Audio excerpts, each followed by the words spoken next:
Assalamualaikum Ustaz.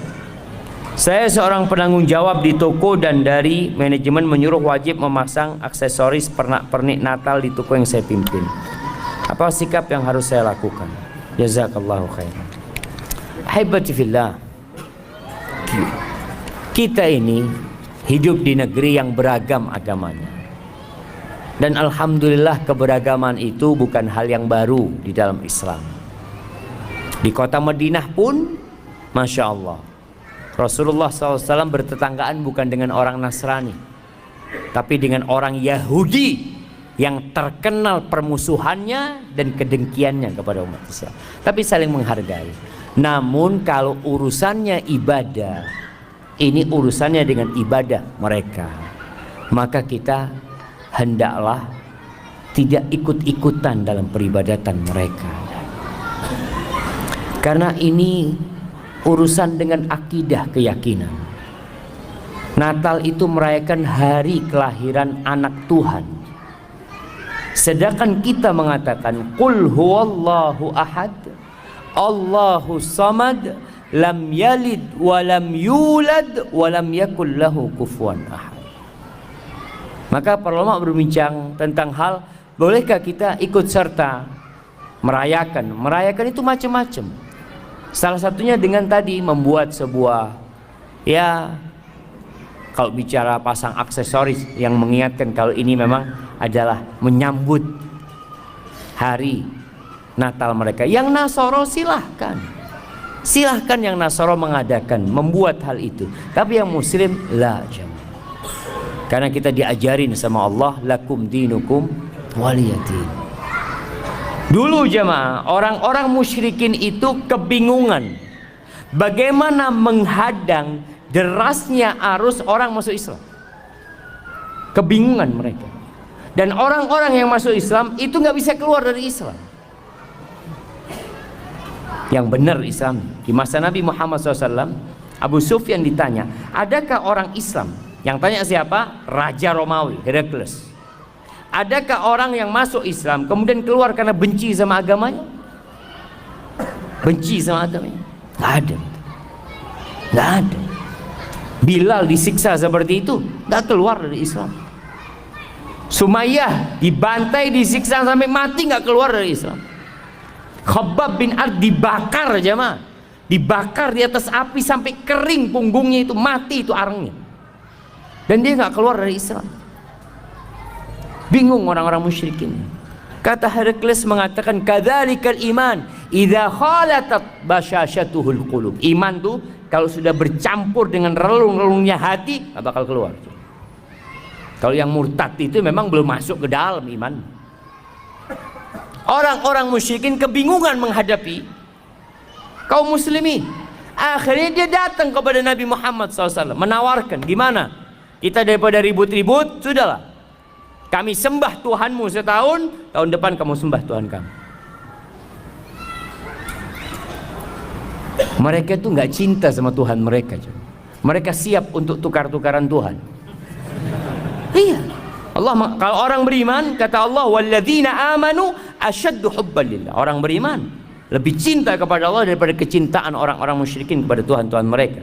Sehingga mereka siap bergonta-ganti Tuhan. Sedangkan kita langsung turun firman Allah, qul ya ayyuhal kafir la a'budu ma ta'budu wala antum a'biduna ma a'bud wala ana a'bidum ma abadtum wala antum a'biduna ma a'bud lakum dinukum waliyadin. Bagimu agamamu, bagimu agamaku. Wa in kadzabuk faqul li amali wa lakum amalukum antum bari'una mimma amal wa ana bari'un mimma ta'malun. Aku berlepas diri dari kerjaan kalian dan kalian berlepas diri dari kerjaan kami loh. Kita nggak sama. Karena muncul sekarang suara-suara yang mengajak semua agama sama. Nggak sama jemaah. Jangan disamakan. Kita hidup beragam, kita toleransi. Kita menghargai non-muslim, monggo. Jangan sampai ada lagi bom-bom gereja seperti yang terjadi beberapa tahun yang lalu. Nggak ada jemaah. Islam menghargai mereka beribadah selama mereka tidak memerangin, bertetanggaan dengan mereka. Mereka punya anak, Kita ucapkan selamat, nggak apa-apa. Antum kasih hadiah, kasih oleh-oleh buat anaknya, kasih pakaian, ini toleransi. Tapi kalau anaknya Tuhan yang lahir, enggak. Iya jemaah, kita katakan enggak. Afwan, akidah ana mengatakan Allah itu ahad, lam yalid walam yulad, jelas. Kalau antum yang punya anak, anak kasih hadiah, anak ucapkan selamat. Itu Islam seperti itu. Kemudian ada orang, oh enggak toleransi. Anak ingatkan, baca sejarah sampai hari ini. Siapa sebenarnya yang mengajarkan toleransi kepada dunia? Siapa sebenarnya? Dan siapa yang sebenarnya intoleransi? Andalusia, bukti toleransi dan intoleransi. Spanyol itu bukti toleransi dan intoleransi. 800 tahun umat Islam ada di sana, orang-orang Nasara hidup damai, aman, dan tidak dipaksa masuk Islam. Tidak dipaksa masuk Islam. Dan orang-orang Nasara di dalam negeri Islam tidak dipaksa pakai bajunya umat Islam. Enggak. Bahkan mereka harus pakai baju khusus. Engkau pakai bajumu, pakai bajumu, pakai atributmu, tunjukkan atributmu yang memang diperbolehkan. Jadi nampak ada perbedaan jemaah. Ada muslim, ada non muslim. Nggak dipaksa, oh kamu non muslim harus pakai bajunya umat Islam, harus pakai peci apa? Enggak. 800 tahun umat Islam di sana, orang-orang Nasara hidup damai. Hanya dalam hitungan beberapa tahun, nggak sampai 10 tahun mungkin jemaah, Ratu Isabella dan Raja God menguasai Andalusian. Tidak ada satupun muslim di Spanyol. Imam mereka dibunuh dan dibanteng, tidak mau masuk Nasara, atau mereka diusir, atau mereka masuk ke dalam agama mereka. Itu gambaran toleransi dan intoleransi. Berangkatlah antum ke Palestina, lihat bagaimana toleransi umat Islam sejak Umar bin Khattab menerima kunci Masjidil Aqsa. Umar terima tuh kunci Masjidil Aqsa. Orang-orang Nasara hidup damai. Selesai mereka hidup damai di sana. Orang-orang Yahudi hidup damai. Mereka berhak ibadah sesuai dengan agama mereka. Tapi ketika kaum salibis masuk ke Palestina, itu ceritanya orang Nasara sendiri yang melihat peperangan itu. Itu darah sampai ke tengah betis. Anak-anak disembelih, dilemparkan dari menara-menara Masjidil Aqsa. Tahun 400-an Hijriah kejadian itu. Kenapa sih kok hilang toleransi? Ya, kalau engkau berkuasa menang, ya silakan. Seperti yang dilakukan umat Islam ketika menang Nasara, dipersilahkan untuk beribadah. Dan berbeda ketika Salahuddin Al-Ayyubi kembali menguasai Masjidil Aqsa. Apakah dia balas dendam, dibunuh kembali itu anak-anak orang Nasara? Lah. Jangan anak-anak orang Nasara, pemimpin kaum salibis disuruh pulang, fadhal kau pulang sudah. Dan subhanallah jemaah. Maka kalau bicara toleransi, Islam mengajarkan toleransi. Kalau ada mungkin oknum umat Islam yang melakukan ya pengrusakan, dia tidak mengatasnamakan Islam, ya pribadi dia. Tapi ingat, kita jaga kebersamaan kita di negeri ini. Kita tunjukkan bahwa Islamlah yang mengajarkan toleransi. Dan semoga Allah Azza wa Jalla menjadikan kita orang-orang yang menegakkan agamanya. Hadza wallahu a'lam. Ustaz, bagaimana dengan ambisi jabatan? Karena dengan jabatan bisa memperoleh gaji besar agar bisa pergi haji dan umroh. Masya Allah. Kalau ambisinya haji dan umroh, tafadhal. Tapi jangan sampai setelah dapat jabatan beli motor baru antum. Umrohnya nantilah kalau udah beli motor. Antum ambisinya benar-benar akhirat, tunjukkan kepada enggak ya Allah, aku nggak ada urusan apa-apa sama dunia ini. Aduh, hanya ingin berangkat umroh dan haji. Aku udah rindu kami berangkat umroh dan haji. Tapi itu harus dibuktikan jemaah. Bagaimana maksud hadis tentang setelah makan bawang jangan mendekati masjid? Saya belum paham, Ustaz. Jamaah rahimakumullah, masjid ini tempat berkumpul, tempat beribadah. Dan Rasul sallallahu alaihi wasallam mengatakan innal malaikata tata'adza mimma yata'adza minhu ibnu Adam. Malaikat itu terganggu yang manusia terganggu dengannya. Salah satunya adalah aroma yang nggak enak, aroma yang nggak nyaman. Dulu aroma yang tidak nyaman itu bawang, ya, sampai sekarang sih. Cuma di Indonesia ini orang makan bawang mentah itu hampir nggak ada. Rasul SAW menganjurkan kalau harus makan bawang ya dibunuh, aromanya itu dengan dimasak, aromanya itu udah keluar. Tapi di beberapa negeri itu bawang itu kayak apel, jemaah, dimakan bawang. Ana ngelihat, ya Allah, dan baunya masya Allah. Kalau antum sholat di samping dia, Allah, aduh nggak jadi, Allah Akbar, terganggu antum. Makanya sama Nabi SAW yang seperti ini nggak boleh mendekat ke masjid karena kau mengganggu orang lain. Orang datang ke masjid untuk khusyuk, makanya dianjurkan pakai parfum, pakai wangi-wangian, bukan pakai parfum dari bawang. Indonesia apa yang bau, jemaah? Pete, jengkol.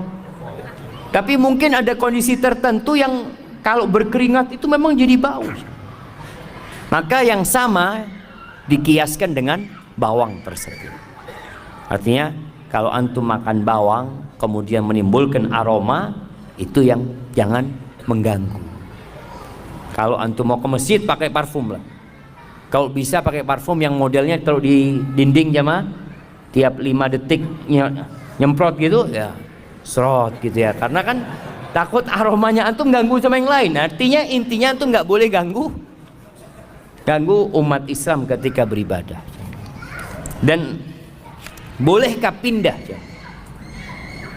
ketika antum sholat di sebelah antum bener-bener aromanya nggak kuat,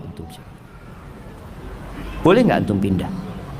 Boleh. Kalau memang bener-bener hilang kekhusyuan antum, pindah. Terus Ustaz, yang di sebelahnya pindah semua nanti Ustaz. Artinya antum pindah ke belakang umpamanya, yang belakang maju ke depan. Allahu Akbar, ana ditipu sama fulan. Artinya dia harap di soft itu dapat pahala menyambung soft, ternyata dikasih aroma ya. Tapi mungkin yang maju itu aromanya sama, jadi tidak terlalu apa, jemaah, nggak terlalu berasa lah. Pertanyaan terakhir, jemaah. Ustadz, ana mau bertanya Ustadz. Saat ini ana dan suami alhamdulillah sudah mengenal sunnah. Tapi suami ana kalau dibangunkan sholat subuh susah banget Ustadz. Sampai pernah ana nyerah untuk bangunkan sholat. Apakah harus dengan cara keras Ustadz? Agar suami ana tidak susah dibangunkan. Walaupun susah pada akhirnya sih tetap sholat Ustadz. Tapi jalannya kalau sudah adzan sudah selesai. Mohon nasihatnya Ustaz agar ana tetap sabar membangunkan suami ana sholat subuh. Syukran Ustaz. Allah Azza wa Jal berfirman, wa'mur ahlaka bis salati wastabir 'alaiha. Perintahkan keluargamu itu untuk sholat dan sabarlah menghadapinya. Ini perintah sejatinya buat suami kepada istri dan anak-anak. Karena dia pemimpin, dia yang tanggung jawab. Tapi apakah kalau istri melihat suaminya tidak sholat kemudian dia diamkan? Enggak. Ada bab namanya watawasau bil haq, saling mewasiatkan dalam kebenaran dan kebaikan. Bahkan Rasul SAW menceritakan tentang seorang istri yang membangunkan suaminya untuk sholat malam, yang kalau suaminya nggak mau bangun dia percikan air. Tinggal sekarang bagaimana membuat suami bangun subuh. Kadangkala suami nggak bisa bangun karena tidurnya terlalu malam, ada sebabnya. Maka sebabnya inilah yang dihilangkan. Yang kedua, mungkin ada cara yang lebih elegan bangunkan suami. Bikinkan kopi. Bang, cium nih bang. Aduh, ayo bang minum bang. Minum bangun, tidur lagi, insya Allah enggak lah. Artinya tetap dengan adab dan etika. Ada seorang ustadz cerita. Ustadz ini cerita di Jogja kejadian. Ada seorang, ya sama nih, suami istri. Suaminya susah dibangunin subuh. Istrinya ini jago karate. Suatu hari karena udah jengkel jemaah, digampar suami. Itu langsung bangun suami jemaah, nggak pernah lagi kalau istrinya bangunin, bang, langsung bangun dia. Tapi nggak boleh jemaah, dosa yang seperti itu jangan. Kita tetap dengan cara yang baik, jangan ditiru gitu loh, ya, seperti itu. Ini niat jemaah sampai di print sama dia. Apa sekarang ada print yang bisa dibawa ke masjid? Hah? Belum ada jemaah. Printer bisa dibawa ke masjid. Assalamualaikum Ustaz. Waalaikumsalam. Ani mau tanya Ustaz.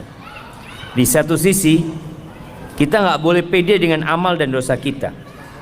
Bisa saja amal kebaikan kita tidak diterima oleh Allah dan dosa kita belum diampuni meskipun sudah beristighfar misalkan. Tapi di satu sisi kita harus husnudzon kepada Allah. Itu bagaimana Ustadz menyikapi dua sisi yang berbeda ini? Syukran, jazakumullah khair. Masya Allah jemaah. Pertanyaan yang sangat indah. Iya. Jadi kalau bicara dua sisi yang berbeda, kita tuh husnudzon sama Allah, suudzon sama diri kita. Husnudzon gimana? Allah itu tidak ingkar janji. Allah tuh maha pengampun. Allah tuh baik. Allah tuh maha indah. Tapi akunya yang belum benar. Kalau tadi sholat, sholat mungkin ana riak sholatnya, mungkin belum khusyuk sholatnya. Ana sudah istighfar, tapi ana kayaknya ngulangin lagi dosa tersebut. Jadi inilah yang harus ada dalam hamba. Allah ketika menyebutkan tentang orang-orang yang soleh, apa kata Allah? Yad'unana raghaban wa rahaba wa kanu lana khashi'in. Mereka itu terus berdoa, beribadah kepada kami dalam posisi harap-harap cemas. Jadi kondisinya dia berharap, nggak boleh putus asa. Tapi dia juga nggak boleh GR dengan amalan dia. Tetap dia cemas, takut amalnya nggak diterima, takut di dalam amalannya ada sesuatu selain Allah Azza wa Jalla. Jadi posisinya antum tetap berharap kepada Allah dan cemas dengan amalan antum yang mungkin belum sempurna. Oleh karena itu, selesai sholat kita baca apa? Astagfirullah, minta ampun sama Allah SWT. Ketika antum dengar ayat wa man yattaqillah yaj'al lahu makhrajan wa yarzuqhu min haitsu la yahtasib. Barang siapa yang bertakwa kepada Allah, Allah akan kasih solusi buat dia.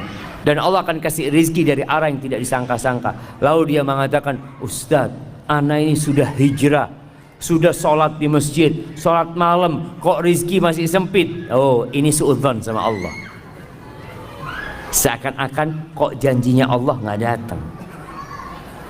Jangan. Antum harus terus mengatakan, ya Allah, mungkin aku belum pantas mendapatkan, ya Allah, mohon maaf lagi ya Allah. Sampai sebagian ulama mengatakan istighfaruna yahtaju ilal istighfar. Istighfar kita itu perlu istighfar jemaah. Kita udah istighfar, masih perlu istighfar lagi. Karena mungkin istighfar kita belum dari hati. Maka seperti itu yang dimaksud, kita husnudzon sama Allah tapi suudzon sama diri sendiri. Hadza wallahu a'lam.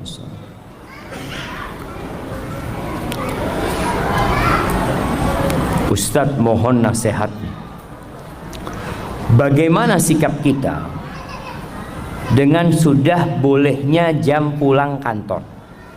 Dengan sudah bolehnya jam pulang kantor, tetapi belum bisa pulang karena khawatir dengan pimpinan di kantor dianggap tidak loyal.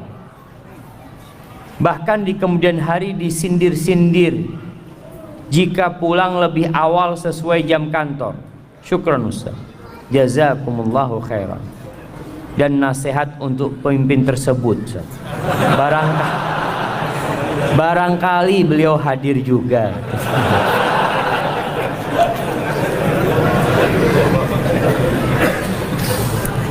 Jamaah rahimakumullah. Ya, kalau kita bicara jam kerja, ya udah, laksanakan tugas kita dengan baik sampai jam kerja usai, antum boleh pulang. Tapi ada yang namanya ihsan. Ihsan itu berbuat baik yang lebih dari tugas kita. Artinya kalau memang antum kerja 5 jam, kemudian ada kerjaan yang belum selesai, padahal antum udah boleh pulang sebenarnya, tapi anda selesaikanlah. Tapi jangan karena bos, tapi karena Allah Azza wa Jalla. Innallaha yuhibbu idza amila ahadukum amalan ayyutqinahu. Allah tuh suka kalau seorang di antara kalian beramal untuk menyempurnakan pekerjaannya. Ini babnya bukan gaji lagi. Kalau antum lembur ada gaji, tapi ini babnya pahala di sisi Allah Azza wa Jalla. Kemudian kalau antum dikatakan tadi untuk menjaga kebersamaan di kantor, ya, mungkin bos punya kerjaan yang belum selesai yang perlu kita bantu, makanya antum jaga hubungan baik dengan bos, dengan atasan. Datang, bos, ada yang bisa anda bantu? Kalau enggak, anda pamit mau pulang, bos. Jadi tetap hubungan itu baik. Atasan merasa dihargain. Kenapa? Apa nggak bisa seperti itu? Atau kita yang penting pulang sudah. Udah jam kantor selesai, bos, anda nggak perlu pamit sama antum. Masya Allah. Ini hanya sekedar babnya bab adab lagi. Ketika antum datang, bos, ana ada acara, kalau diizinkan ana mau pulang dulu. Tapi kalau ada kerja yang bisa ana bantu, ana bantu. Komunikasi yang baik jemaah, sehingga nggak ada lagi sindir-sindiran kayak gitu. Dan sejatinya bos kalau ngelihat sudah waktunya pulang, fadhol pulang. Tapi kan masalahnya kita menjaga kebersamaan di dalam sebuah tempat kerja.